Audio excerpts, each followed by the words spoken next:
Hey guys, thought I'd show you guys a little bit about my morning routine here, living in the van on the road, and how I keep everything functional.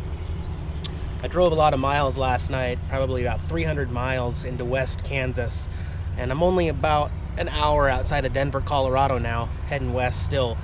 But, you know, it's late April, so it's not going to be cold over there. I usually let Jax out to get some exercise and see what he can get into. I'm here at a Walmart.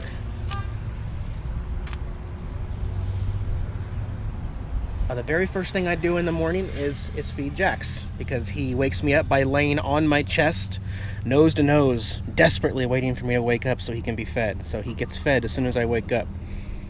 Second thing I do is I start a pot of coffee. And I talked about my coffee maker here. This is a Coleman Camping propane-powered percolator. So I usually make about 6 to 8 cups of coffee in the morning.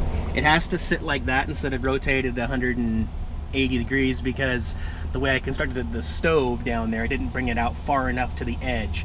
That's the only way it fits right there. But I keep this door closed so that not a whole lot of wind gets to the element, and then I have my fantastic fan blowing air out to kind of take care of some of the CO2 buildup that may happen.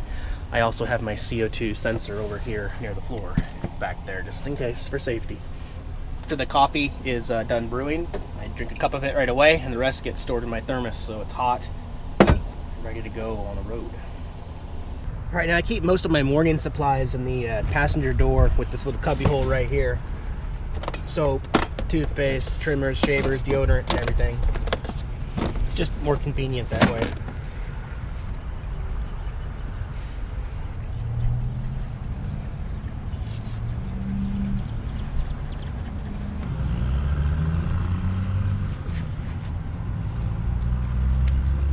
Gotta have deodorant on the road.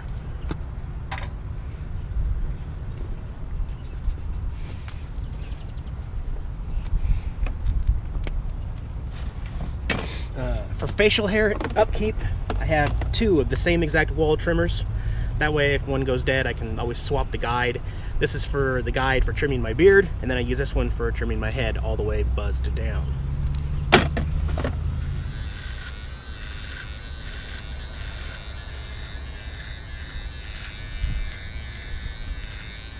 Now, for showers, that can happen at any time of the day, sometimes in the morning and the night, sometimes the night of one day and then nothing the next day and the very first morning of the third day or something. So also truck stops, gyms, anyone who lets me come over to their house on the road type stuff, whatever works. But in the meantime, for staying clean and for staying fresh on the road, there is another alternative that is very helpful, and that is get yourself some baby wipes.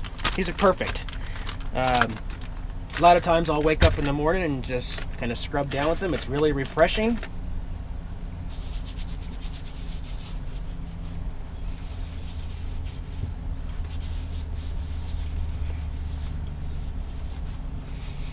Keeps your face baby fresh. And they're cheap too. One of these comes with 80 wipes. A 3-pack of these is under $5 at Walmart, so really cost effective.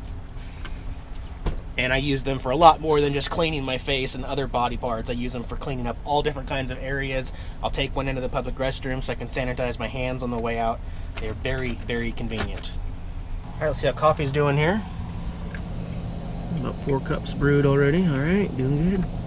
Also, I take all of my pills in the morning, and right now, sometimes it's more, but right now I'm on 3 pills. I'm on my omeprazole, which is for a delayed capsule for heartburn. I'm on a regular multivitamin, and also right now I'm back on my loratadine, which is like a Claritin seasonal allergy type thing.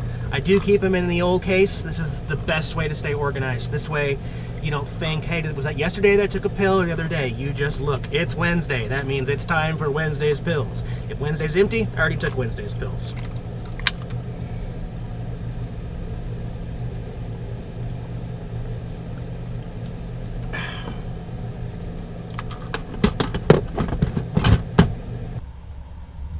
Alright, coffee's still brewing. While we're waiting for that, before I make breakfast, I'm going to do my walk-arounds, which I do every single morning Sometimes multiple, 3 or 4 times a day. But what I'm looking for is if anything got tampered with, make sure that there's nothing on the tires or underneath the tires. I'm not someone saying someone would place something under my tires that would cause a flat, but just make sure, seriously, everything. Make sure your license plates are still attached.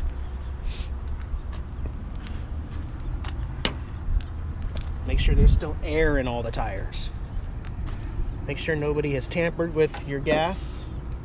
Even though they are locked, someone could still drill a hole or something, so you'll want to be mindful of that and make sure you can still put a key into both locks.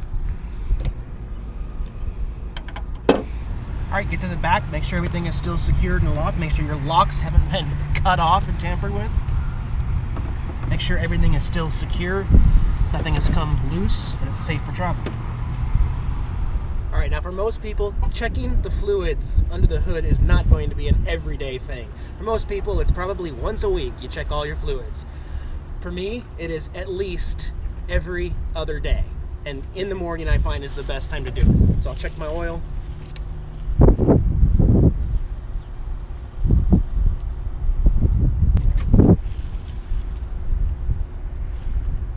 If you can add even a half a quart, I would add half a quart if it's due.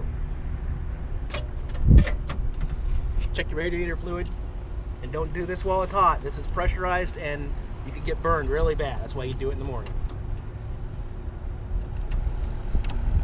If you do take off any of these tops and you're not going to hold them in your hand, if you're going to set them down somewhere where they would obstruct you being able to close the hood. If I go to close it, it's going to clank on this lid and remind me, oh, I forgot to put a lid on.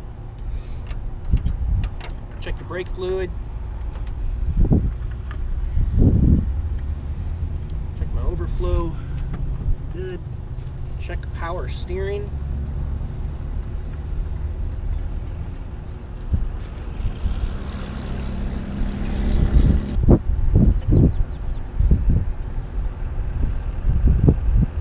Now on the power steering fluid, there is a fill cold and a fill hot on here, so I guess you could check it. And then last night when I rolled in, I checked the transmission fluid, because you do want to check that when it's warm. My transmission fluid dipstick is way back there though. So cool, we're good to go. Alright, perfect. My coffee's done brewing. Just as I'm done, that means I can turn off the stove.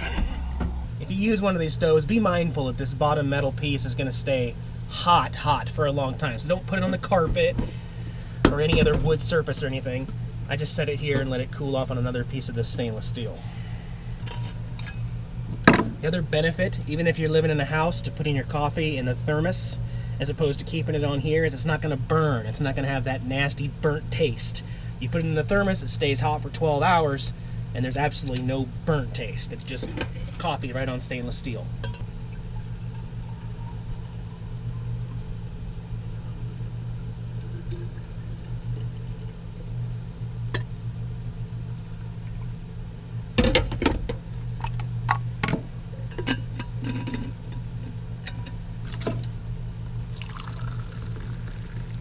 Alright, now we'll enjoy a cup of coffee and make breakfast. So for those times where I actually eat breakfast in the van, which I have to be honest, it's not every single day, I tend to get breakfast jacks at Jack in the Box and English muffins at McDonald's sometimes when I'm in there doing stuff. Probably not a great idea, but it doesn't take much for me to eat breakfast and for me to actually be hungry. I just cook one egg and I make a sandwich. I have a small little egg pan. This is a non-stick pan. It's great for cleaning up. The eggs don't stick at all. Then I have a plastic spatula. Go to my refrigerator. I like to keep these 6 packs of eggs. They just fit better in my small refrigerator.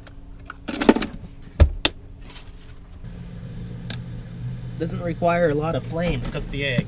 Just put it on low.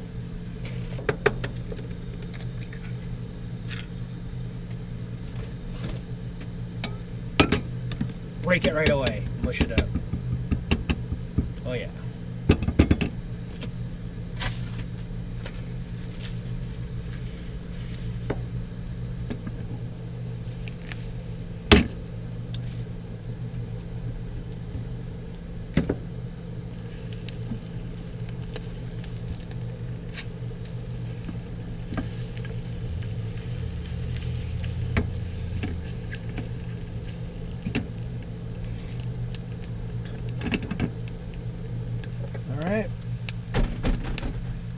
that's done, plop it down onto the sandwich. Look how easy this bowl is to clean. That's it, it's clean.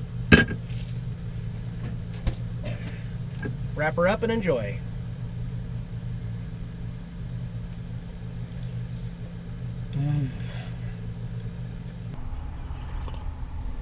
Easy as pie. I love the van life. I'm not trying to sell it to anybody. I'm just trying to let everybody know. Please don't worry about my transition from an RV into a van. It's going fantastic. I'm smiling. I'm happy. Look what all these awesome places I get to go to and enjoy life. It's great for me. It's great for me. That's all that really matters, right? Put a lot of miles on the van yesterday. Like I said, over 300. The last bit of those were driving night shots that you saw in the beginning of this video. But during the daytime, you know, looking through all these small towns and small little cute houses and property and everywhere, and every once in a while I'd look at it and I'd be like, well, that's cool. I could live in that and fix that up and make that inhabitable. I caught myself saying this, you know, and then right after that it's like, wait a minute, Eric, there's no wheels on that house. I'm gonna have a craving to get up and move within a month. I'm gonna get tired of being planted down on the soil. That's really my thing. That's probably very unique to me, and nobody else, I don't think, has it in their blood like that. I just do not get the whole building a house on a concrete foundation. Yes, you own the house eventually, hopefully. Hopefully you don't rent it your whole life. But it's permanent, and that's the way society in America has been making it so forever, unless you get an RV. But the ideal life is to live on a concrete planted house that can't move, and that just does not work for me. Physically and mentally, it cannot work for me ever. It never will. I'm not saying that I will never be in a house. I'm just saying I won't be happy if it doesn't have wheels on it and can be moved. Often, too. I'm not just saying go buy a mobile home and then keep buying different property every year. That's not enough for me. I gotta move often. And that's just something different in my genes, in my bloodstream. That's why I truly am nomadic. I do not want to be parked down anywhere.